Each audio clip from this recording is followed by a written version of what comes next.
Hey guys, how's it going? Welcome back to the channel. So as promised, I'm continuing today with my existing CD collection, but as I mentioned before, something a little bit different. I'm doing another episode of Ranking Discographies because you will recall from the last video I was doing some one-off albums at the end of D and the beginning of E. So in the alphabet, I'm up to Emperor. So that's what we're doing today. I'm doing a discography ranking of Emperor, one of my favorite bands. As you will know from a recent video, they're in my top 20 bands of all time. Didn't quite make the top 10, to be honest, but definitely one of my favorite black metal bands of all time, and I'm sure I speak for others when I say that as well. It's quite funny, I think I've met a few black metal fans in my lifetime who say they don't really like Emperor, and I'm like, what? But each to their own. But for me, they were a very important and influential band in terms of my musical tastes, not to mention an influential band for Norwegian black metal and black metal in general. They really just inspired an entire new generation with that kind of symphonic keyboard-based sound, particularly based on their early albums. And then as a result of that, they spawned a lot of new bands and then branched out into different territory as well. So generally speaking, their music has always been really interesting and yeah, just so influential on so many levels. So most of you probably know who Emperor are, so I don't need to give you too much background. But yes, Norwegian black metal band, which are now no longer making music, but are still actively touring. I've never seen them live, but would love to. And maybe one day, who knows, they'll release another album. So what I'm going to do today, I have, there are 5 full-length albums by Emperor, and I own 4 of them, yet I'm still doing the ranking, and I'll explain why in a minute. And there is also a separate EP, which is not included in the ranking. So that's an appropriate place to start for today. So this one is not included in today's ranking because it's an EP. So this is the famous Emperor Enslaved split EP. So you've got Enslaved on the back, Emperor on the front. So yes, it's not a full-length album, but it was the first sort of official release by this band, released by Candlelight Records. And that introduced the world to Emperor. There's this iconic artwork and cover, also shown on the t-shirt here. And yeah, basically what this release was fuzzy symphonic black metal. So it had a very raw sound, but at the same time, it introduced the world to those classical flourishes in black metal. And it's interesting, I know there is a difference between just using keyboards and a symphonic sound. Like if you think about it, there were a lot of other bands before Emperor who used keyboards, for example, Beheret from Finland or Rotting Christ from Greece. But I think it's really Emperor which pioneered that symphonic sound which so many bands copied, and that was first featured on this album. On this album, the keyboards are sort of like a bit kind of tinkly, but they also use some, violins and classical instruments. But yeah, great release. So just going into the actual songs, they do have a listing. Yep, so it starts with one of Emperor's most famous songs, I Am the Black Wizards, which was the first Emperor song I heard, by the way. I think on the Eclipse version was the first one I heard, but yeah, that's an iconic song. And then it also features, sorry, I keep looking at the wrong thing. Yeah, Wrath of the Tyrant, Night of the Graveless Souls, and Cosmic Keys to My Creations and Time. So 2 of those songs actually made it onto Emperor's first full-length album in the Nightside Eclipse. But yeah, Night of the Graveless Souls and the other one, Wrath of the Tyrant, yeah, they were unique to this particular release. So yes, as I said, it's very fuzzy black metal, but there's symphonic moments and sort of shrieky vocals from Ishan. And I think this is a good introduction to what the band was about at the beginning, but in comparison to later releases, it's very raw, but you can't deny that all of these songs are classic. And it is particularly on the song Night of the Graveless Souls, where they show those classical flourishes with the violins, like the diddle-diddle-diddle-diddle. It's like it had never been really heard in black metal before, as far as I know anyway. But great release. And then also there's the Enslaved side, but I'm not going to talk about that today because I will leave that to the Enslaved video. But this was sort of the first official release on Candlelight Records, which introduced Emperor to the world. So yes, great EP if you haven't heard this one. All right, so now we're going to go into the actual album ranking. So as I mentioned, there are 5 full-length albums and I own 4. So I'm going from my least favorite, which will be number 5, to my most favorite, number 1. Okay, so started off the ranking, let's go. So coming in at number 5 is the album which I don't own, which is Prometheus, the Discipline of Fire and Demise. That was their last official album, which came out in 2001. The reason I don't own it is because I didn't like it enough to buy. And I'll be honest with you, I listened to it again this morning to give another chance, and I thought, no, it still does nothing for me. So, like as I said, Emperor started out as a symphonic black metal band, but with each subsequent release, they experimented into different territory, I think, to be original in light of a lot of bands copying them. But for Prometheus, for me, it's just a little bit too experimental and progressive, and there's nothing wrong with progressive as long as it's interesting, but I just find that album, for me, it's not that interesting. It's sort of like the song on 9 Equilibrium, which I don't like much, is an elegy of Icaros, because it sort of wanders off into La La Land, and I find that they take that to the next level with Prometheus. It's like, that whole album to me, it just descends into ambience. There's nothing greatly interesting. I mean, I appreciate the musical talent and the musicianship, but in terms of memorable or interesting songs, I found that there were none really. And there was that one this morning I heard, The Tongue of Fire, and I was thinking, oh, I just can't stand this. Like, no offense with the vocals, they sounded a bit woozy, but no, it's just one of those albums that didn't do much. And I think a lot of people said that album perhaps should have been an Ishan's solo album, because I think Samoth, the other main member, the guitarist, he's more a metal riffs guy, but this album seems more like Ishan territory, so maybe it could have belonged on one of his solo albums, or perhaps on a Peccatum album, which is another project of his, or even Thou Shalt Suffer. Those other bands, they don't grab me much either, to be honest, just being completely honest. But yeah, coming in at number 5 for me, I mean, is Prometheus, the Discipline of Fire and Demise. If you like it, that's good, but it just didn't do much for me. Okay, so coming in at number 4, we have 9 Equilibrium, which came out in 1999. So I've talked about this one briefly before. This was the album, as I said, which the first Emperor album for me, when you go in the chronology from beginning to end, where I didn't like all of the material, whereas previous releases I had. So I will say this though, in recent years, this one has grown on me a lot actually. So this is the album where Emperor was still playing that symphonic black metal style, but they started branching out into death metal in terms of the riffing. You know, there's a lot of death metal riffs on this album, and yeah, just a sort of avant-garde feel in certain songs, like an elegy of Icaros. But yeah, generally speaking, it's a great album, but again, there are just some moments where it wanders off and it descends into ambience for me. So yeah, that's my assessment of it. But yeah, let's have a look at the track. So it starts off with Curse You All Men, brilliant galloping death metal riff in that. And there's also those symphonic keyboard elements. So that is a great song. I love it. Like, that main riff is just so driving. Awesome. Then track 2, which is Decrystallizing Reason. That starts off with that monumental, epic, majestic fanfare with all of the keyboards, just that classic Emperor sound. And to me, that intro with the keyboards is an absolute eargasm. And then the rest of the song goes along in this kind of like gallop with classical flourishes, but it's just brilliant. And then they have that breakdown in the middle with a really fast diving, sweeping guitar riffs and blast beat drumming. Absolutely great song. So that is great as well.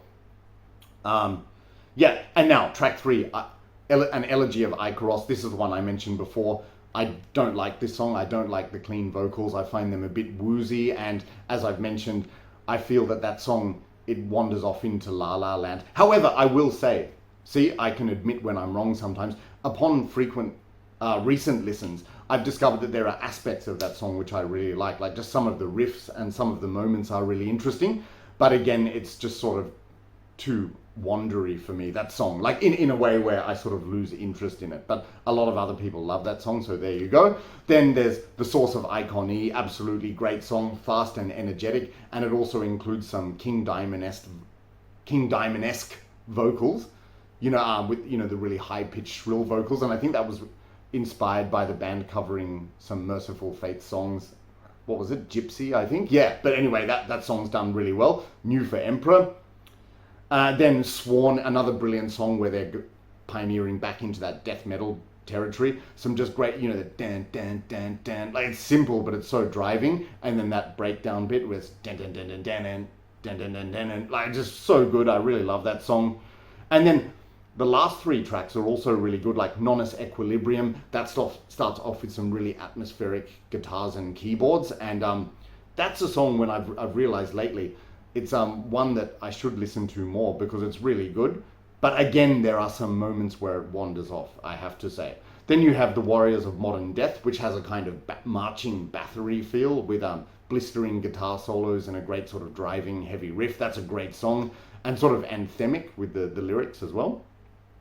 And then the last track of Blindness and Subsequent Sears, that's another underrated track which I should pay more attention to. Amazing clean vocals in that song, which are almost an eargasm in some moments, and just with their use of keyboards and acoustic guitars, it really is a great way to finish that album. So yeah, you can probably tell that yes, I do like this album, but I just find there are some moments which don't interest me much, and it sort of descends into ambience. But hey, that's just me. So I'll just show you the cover. So this was the album, 3 members, Ishan, Samoth and Trim, who's been the long-term drummer of this band. Nice booklet and artistic direction and layout. Emperor artwork never really disappoints. And there's the disc. So yes, by default, this one's coming in at number 4. Great album, but there are just some moments which don't interest me much. And of course, I like other albums more than this. So great album, definitely check it out. And even if you have and you didn't really like it, I would recommend giving this one another chance with fresh ears. But that's Emperor with 9 Equilibrium. I actually said Prometheus was number 5. It should be number 4. And then, so that's number 4. And then this one is number 3, 9 Equilibrium. Okay, coming in at number 2, for me, it is Anthems to the Welkin at Dusk from 1997. So this was the band's second full-length album, and it saw the band progressing into sort of music which appealed to perhaps a wider audience, but certainly not selling out. It just built on the original album. Absolutely brilliant. So this is symphonic melodic black metal at its best. Just some really soaring atmospheric moments on this album which are highly powerful. It's brilliant. It's a masterpiece. So everyone knows this. A lot of people say this is their favorite album, and I totally understand that. It is a great album. Just showing you the back, this was when the album was a 4-piece, so it was Ishan, Samoth and Trim, this was his first album on drums, and also a guy called Alva on bass guitar, which was only for this album. But yes, the album starts off with Alsvata, the Oath, which is that sort of acoustic guitar, forest nature worshipping atmospheric intro, which is brilliant, and then it slowly builds, and then it reaches that climax with O Night Spirit, I am at one with thee, I am the eternal power, I am the emperor, and then it just launches into this like a symphonic fanfare, which like just gives me the chills every time. Like those keyboards, it's just so powerful. It's like a rallying to war or something like that. And then after some clean vocals, it just kicks straight into Ye and Trans Imperium, where it's just like fast swooping diving guitars and blast beat drumming, and you're absolutely hooked. And that song's got some great clean vocals, and this was in fact the album where Emperor first used clean vocals. Oh, actually on Eclipse they used them on Satana, but this was the album where they used them a lot more, so that's great. Then also Thus Spake the Night Spirit, brilliant song, especially that melodic conclusion where it's really slow with the melancholic vocals, brilliant. And then Ensorcelled by Chaos, that's a song which initially didn't stand out too much to me all those years ago, but when I listen to it now, I just think the use of keyboards in that song is really haunting and creative, and also just some of the riffs, it's amazing. Then The Loss and Curse of Reverence, which was the single from this album. Again, that's another song that didn't appeal to me too much straight away, but there are some amazing riffs on that song, again, which I noticed when I was listening to that this morning, and it's got that sort of like a creative use of guitar riffs and the structure, like the hooky melodies and everything. It's actually a really good song. The Acclamation of Bonds is also great as well, like just another majestic, soaring classic. Now let's get down to brash tactics. What is my favorite song on this album? Without a doubt, track 7, With Strength I Burn. Just such a brilliant track, like everything about that song. The guitars, the vocals, but when it kicks into that sort of a symphonic, breakdown with the keyboards and the clean vocals, It's just so powerful, so majestic. It gives me the chills every time I listen to that song. It's a very sing-along chorus. It's very atmospheric. And I remember back in the day, I played this to some of my friends who weren't really into black metal at all. And they said, this music is so powerful based on that song, With Strength I Burn. So if you haven't heard that song, go and listen to it after this video and you'll see why it's so brilliant. So yeah, number one track, With Strength I Burn. Then the album concludes with the epic song The Wanderer, which is an instrumental, and it really captures that emotion of someone just, you know, wandering around the mountains, like going on a journey or a pilgrimage, something like that. It really just sort of soars with these melancholic guitar riffs and melodies, so it's fantastic. And then actually, this version that I have, it's got 2 bonus tracks, which are from the Loss and Curse of Reverence EP. So In Longing Spirit, which I think is an underrated song, that is one which is dominated by drums, keyboards, and whispering vocals. But again, it's so majestic and atmospheric, it's brilliant. And then it concludes with Opus Asatana, which is like a classical instrumental version of Inno Asatana from the In the Nightside Eclipse album. So yeah, brilliant album once again. But as you can probably tell from my description, there are some songs where there are certain moments where I feel the music wanders a little bit and descends into ambience. And I know a lot of people will be saying, how fucking dare you say that? But I'm just saying, honestly, for me. But I have to admit, overall, the vast majority of this album is brilliant. Yep, so just to recap, my favorite songs would be Alsvata, The Oath, Ye and Trans Imperium, Thus Spake the Night Spirit, and With Strength I Burn at number 1. But brilliant album. Just show you the cover, which is kind of cool. This dark green design. And cool booklet and artistic layout once again. And then the disc is kind of that green color as well. And I think maybe, I could be wrong, maybe I'm reading into it too much, but in one of the songs, the opening line is Deep Dark Green Chaos, and maybe that's the inspiration for the cover art. But yes, brilliant album and a lot of people's favorite. My second favorite. This is Emperor with Anthems to the Welkin at Dusk at number 2. So if you're familiar with Emperor, you know what's coming next. Without a doubt, my number 1 album, always has been, always will be. This is Emperor with In the Nightside Eclipse. A stone cold Norwegian black metal classic, or black metal in general classic. Absolutely phenomenal album. So this was the one that really blew the filing cabinet open in terms of this kind of new style of black metal, which is symphonic, drenched in keyboards. Like no band had really used keyboards like Emperor until this album. So yes, this is what defined symphonic black metal at the time. And this was the infamous lineup actually. So it again features the key lineup of Ishan and Samoth, and then it also features Chort, who went on to play bass for Carpathian Forest, and of course Faust on drums, who was imprisoned for a long time for the murder he committed. So there's some sort of infamy surrounding the band's activities. So actually I think in this lineup 3 of them went to jail for criminal offenses, but that's aside from the music. I just like the music, but it sort of made them a notorious band at the time. But you have to admit that the quality of the music was definitely the most important thing. And first of all, just look at that brilliant cover art, so detailed and Tolkien-esque. I used to have the poster of this back in the day, you know, with these profiles of the guys on the background. I don't know what, you know, with posters you lose them, but yeah, brilliant album. You can tell it's inspired by perhaps Tolkien and Transylvania and, you know, Hammer horror, that kind of thing. But what you have on this album, it's basically very like melodic yet harsh black metal, but drenched in symphonic keyboards, and it has a very classical orchestral feel, like a monumental big sound, mammoth big production, and that's what inspired so many subsequent bands who mimicked their style. But yeah, I've heard, I remember one website, blackmetal.com, they likened it to, they said it soars for the heights of Karl Orff's Carmina Burana, you know, like the song O Fortuna. I completely agree. It's really that sort of doom-laden, spooky, scary, evil sounding music, like the way the keyboards are used. But having said that, the riffs are so melodic and powerful as well. By the way, Faust's drumming on this, when I was listening to this the other night, it is just phenomenal. Like he,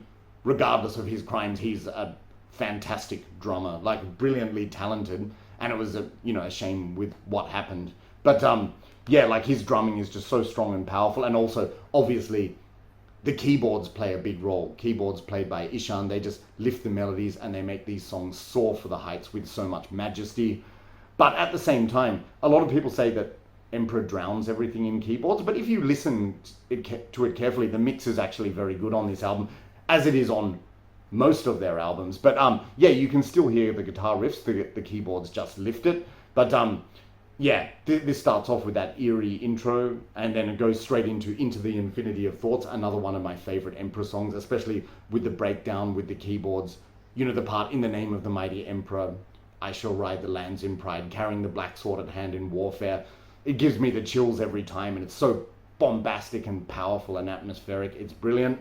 And on that topic, you know, Ishan's vocals on this album, they are so like snarly and shrieky and evil, and it made me realize, I think I take his vocals for granted, but on this album the vocals are absolutely brilliant. Like, Emperor is one of those bands that a lot of people have heard so many times, you say, oh yeah, but when you actually listen and appreciate his vocals, they are amazing on this album, and so evil, especially on that song In the Infinity of Thoughts, where it's like it's just this outburst where he does it, you know, in the breakdown. It's so good. And then the Burning Shadows of Silence, a very other Carl Orff-esque orchestral song, which is brilliant. Like, the keyboards are great, the riffs are great in that.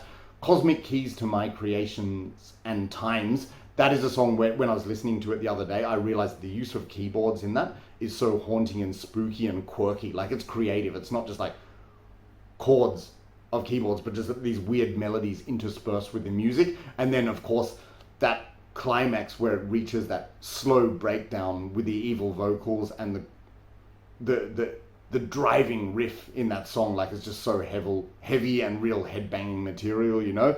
Then straight into Beyond the Great Vast Forest, which bursts out with that scream and those soaring keyboards, and a few other monumental slow heavy riffs in that song, which are great, brilliant. Then Towards the Pantheon, which starts with that kind of a classical intro and like those melancholic melodies, you know, with May the Wolves Start to Howl Again, May the Age of Darkness Arise.